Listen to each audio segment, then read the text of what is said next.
Ina, hindi mo maaaring ibigay sa kanya ang iyong brilyante. Ashley, nanlalambot ka na ba? Totoo bang isusuko mo ang brilyante mo? Ano nangyari? Okay ka lang? Sheta! Veshka. Brilyante ng apoy. Ngayon din ay pinagkakaloob kita sa aking ama.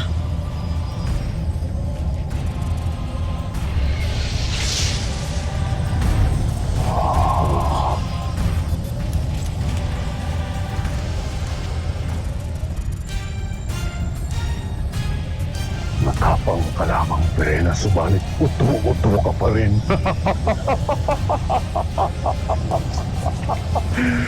Ngayon nasa akin ang tatlong brilyante. Tuluyan ko nang mapapabagsak kayong mga diwata. At paano ka nakakasiguro na susundin ka ng aking brilyante?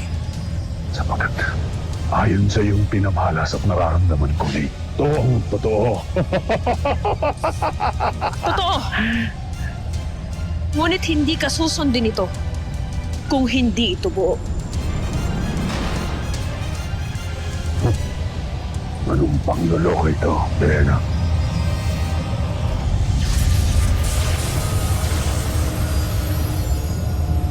Brilyante ng apoy, inuutusan kitang muli. Bumalik ka sa akin upang muli kang mabuo.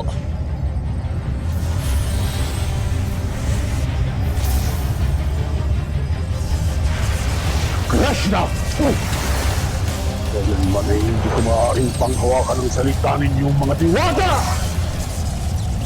Wah!